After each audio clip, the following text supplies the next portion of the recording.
அருட்பெருஞ்சோதி அருட்பெருஞ்சோதி தனிப்பெரும் கருணை அருட்பெருஞ்சோதி அருட்பெருஞ்சோதி அருட்பெருஞ்சோதி தனிப்பெரும் கருணை அருட்பெருஞ்சோதி அருட்பெருஞ்சோதி அருட்பெருஞ்சோதி தனிப்பெரும் கருணை அருட்பெருஞ்சோதி அருட்பெருஞ்சோதி அருட்பெருஞ்சோதி தனிப்பெரும் கருணை அருட்பெருஞ்சோதி அருட்பெருஞ்சோதி அருட்பெருஞ்சோதி தனிப்பெரும் கருணை அருட்பெருஞ்சோதி அருட்பெருஞ்சோதி அருட்பெருஞ்சோதி தனிப்பெரும் கருணை அருட்பெருஞ்சோதி.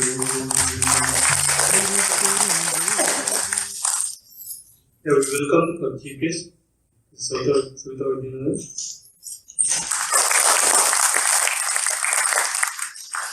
Our next event on the agenda is a speech by Yogi Steven.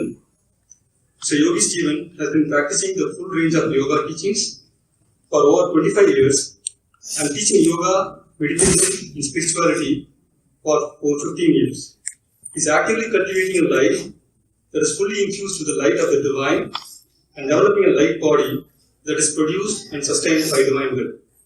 He believes the fruit of human existence is to live as an expression of divinity. With that short intro, we kindly invite Sri Yogi Steven to deliver his speech, Vallalar, My Understanding.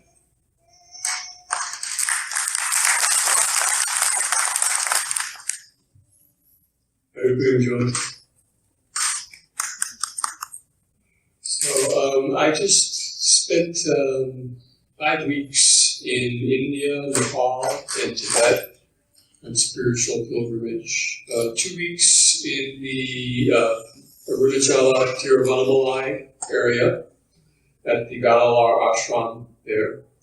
And 1 week at the Vallalar ashram in Polachi in Coimbatore. And it was a very important experience for me to, after 25 years of practicing yoga, I finally went to India. And for many yogis, American, Western yoga practitioners, going to India is the first thing they go very early on in their interest.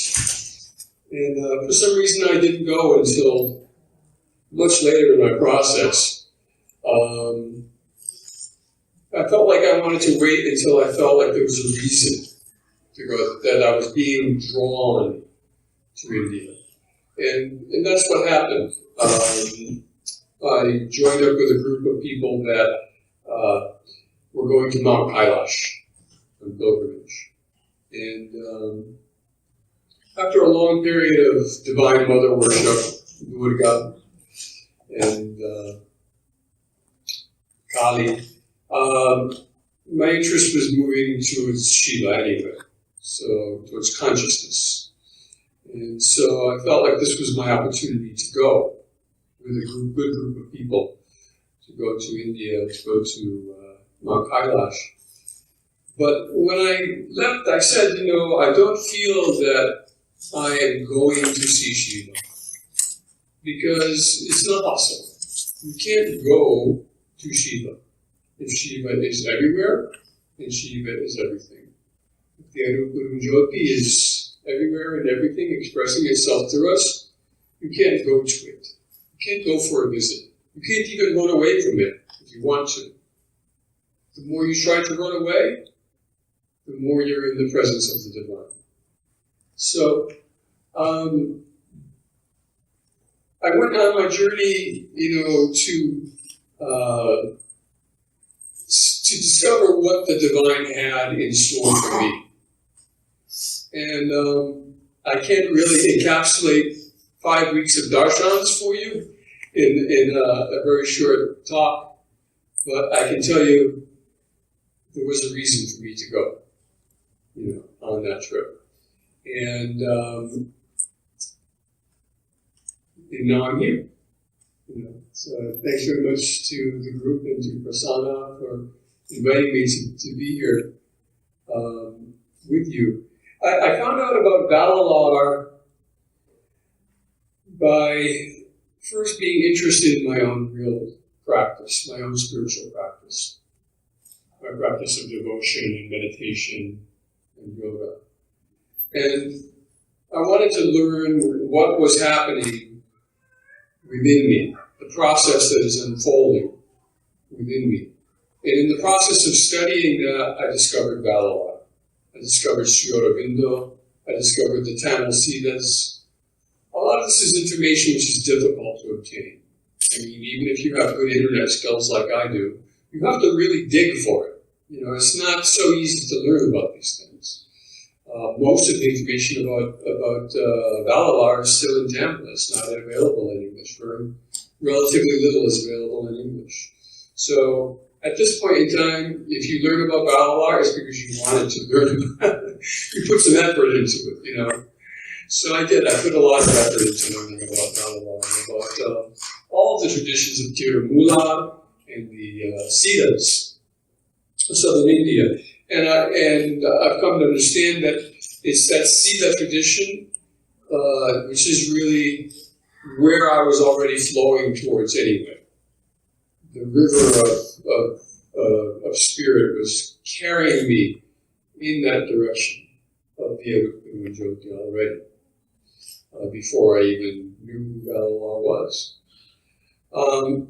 But I've started to come to some conclusions in the course of my practice, and I've written down a few things here to share with you people. And I do have a flyer that's available on the desk outside, or you can get one through that. It also has my contact information at the bottom.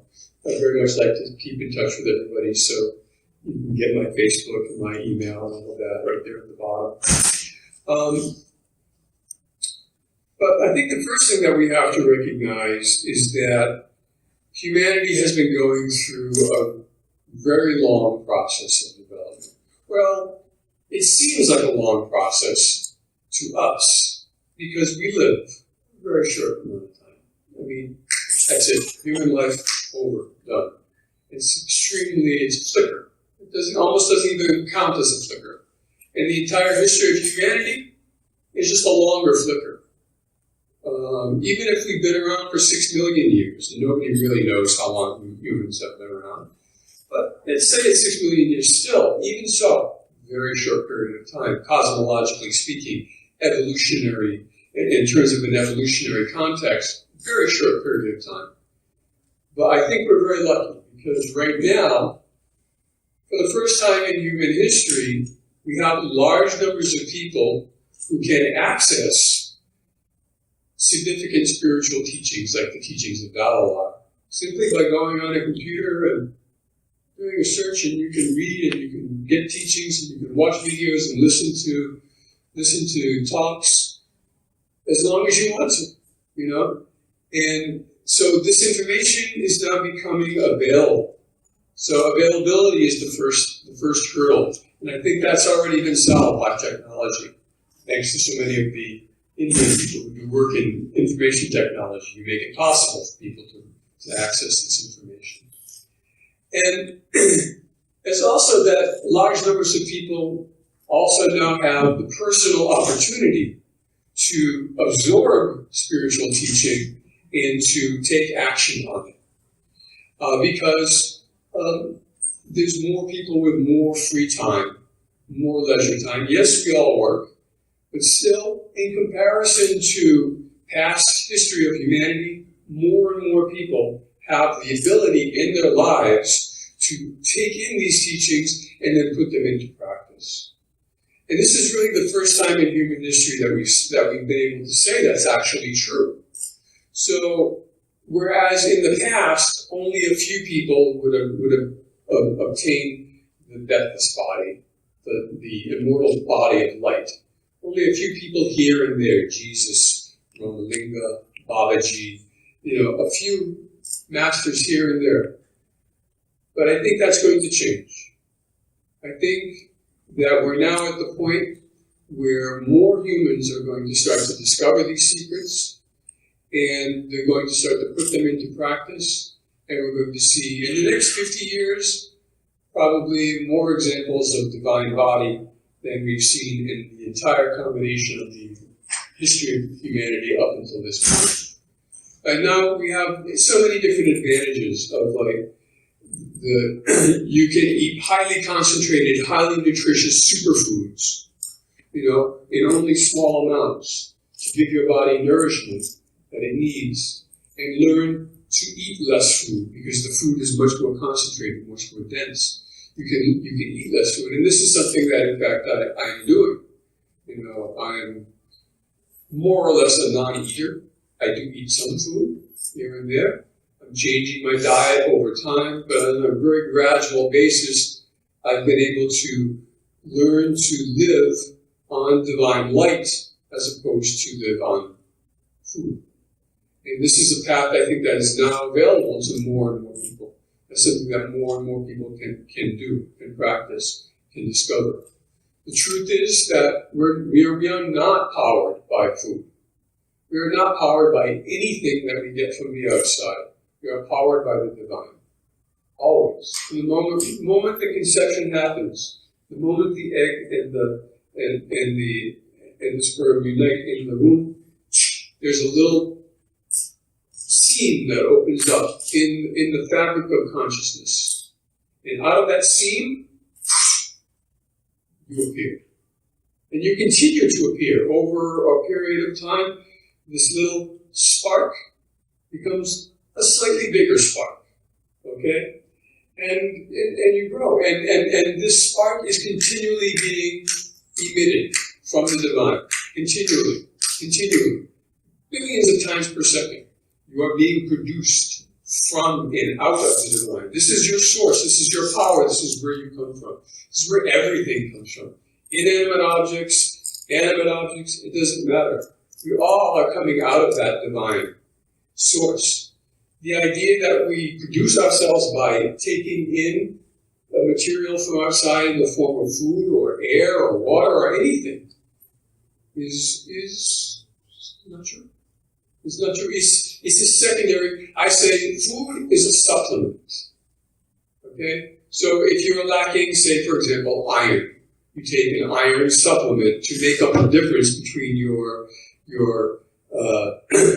nutrition and what you need. So you take a supplement. Well, food is a supplement for God. If you get enough God, you don't need food. All you need is vitamin G. Okay? You can live on it. The light, you can do it. This is the first I think, stage or level that many people, more and more people are going to discover the ability to do this. They're going to discover it by coming in contact with teachings like the teachings of Vallalar. If the teachings of Vallalar can come to the United States, they're going to help us understand the teachings of Jesus Christ. Because the teachings of Jesus Christ and the teachings of Vallalar are both teachings of deathless body, of immortal life body. But in America, in the West, we don't really understand the teachings of Jesus. We don't understand it because we're giving an incorrect. You understand Jesus as a yogi, then you can start to understand Jesus' real teachings, same as Vallalar. That we are all produced from the divine, that we are all sustained by the divine, that we owe our existence to the divine, and that we are the divine. We are the divine expressing itself again and again on a moment-by-moment basis. So, Vallalar talked about the spiritual energy body, and his key contribution was to link the third eye chakra and the Svadhisthana chakra, the water chakra and the third eye. This is reflected in the flag.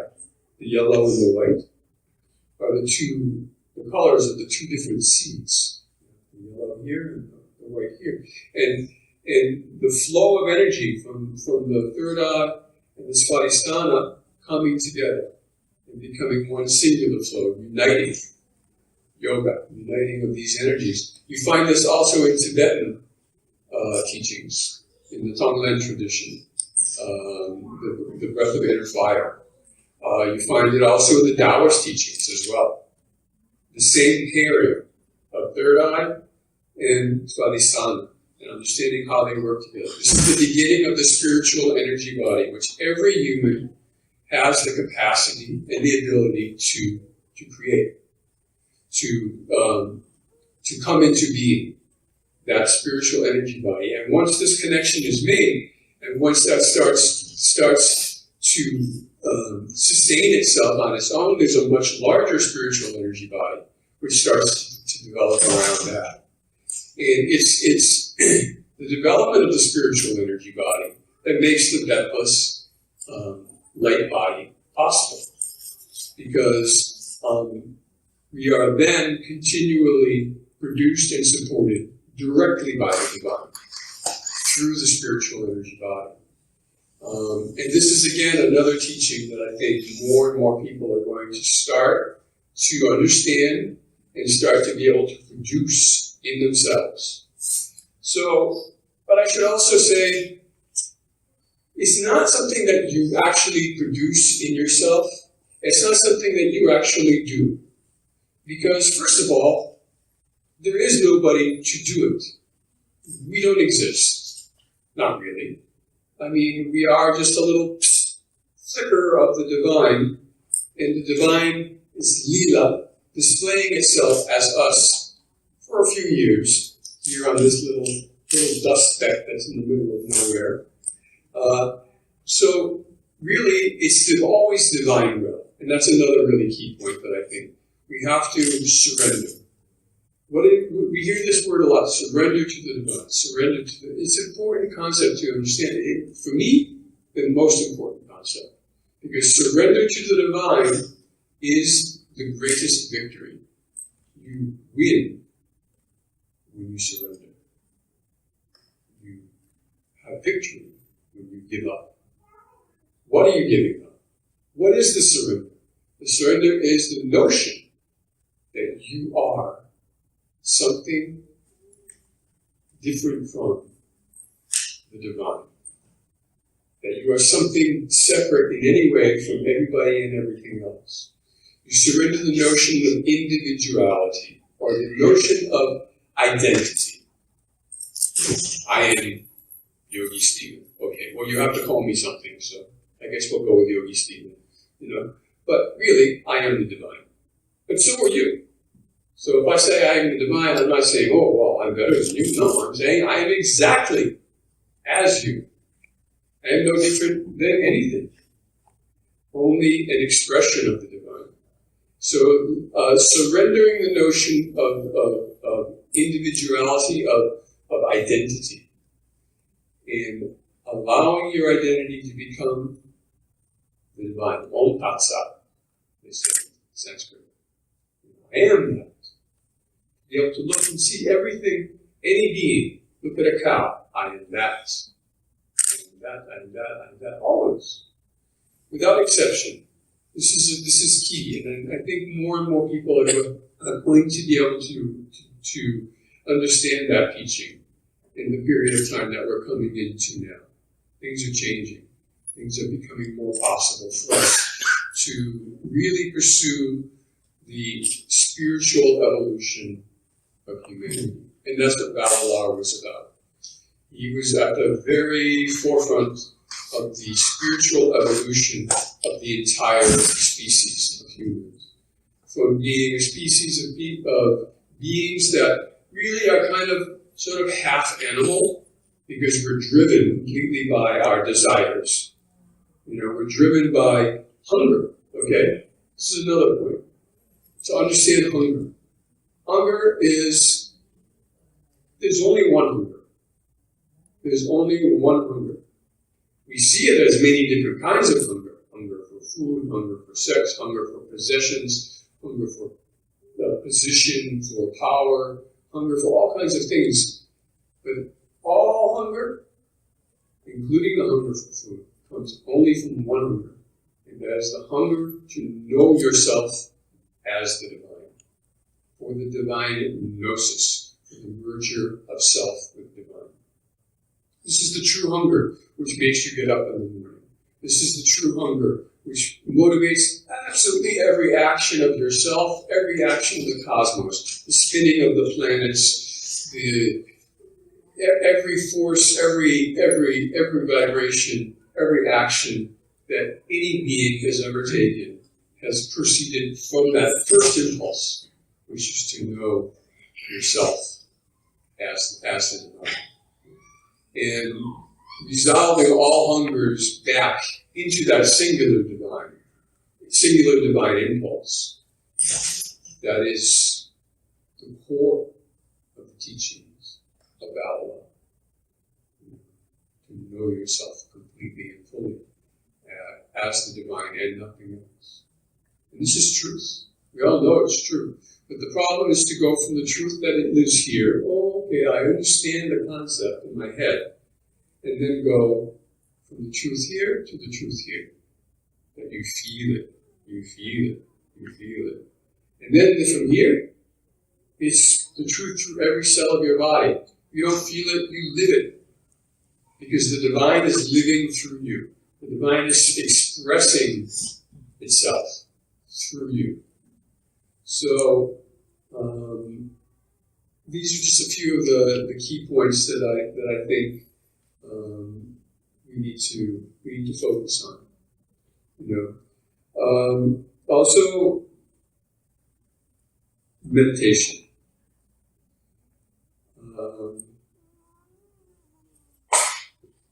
We all need to meditate more. What do I say when I say meditation? I don't miss. People have a concept about meditation. They try it. They think the idea in meditation is sit down and empty your mind. Okay, so you try it. You sit down. You try to empty your mind, and the mind won't empty. Instead, you observe that the mind is very busy, and there's a lot going on, and you get frustrated, and you stop. In my opinion, it's because to teach that meditation is to empty the mind is not a useful teaching. It doesn't help. It only helps you to be frustrated and anxious because you can't seem to get the mind to be still. So you become very frustrated and you leave it. Try this instead. To meditate is to sit in the presence of the divine, and to sit in the presence of the Yogi. Try that instead. Don't sit with the intention of quieting the mind.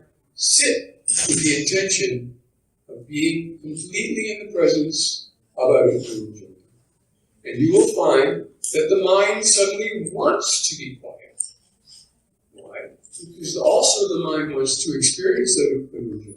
It wants to experience divine presence. So this is something that I think is a key and useful tool that we can all work with. Thank you very much. I have no idea where I am in terms of time. Okay, I have no idea. I didn't look at the clock. Thank you very much. So you can have my contact information and my notes. Yeah, thank you, Mr. Yogi Steven, for sharing your experience.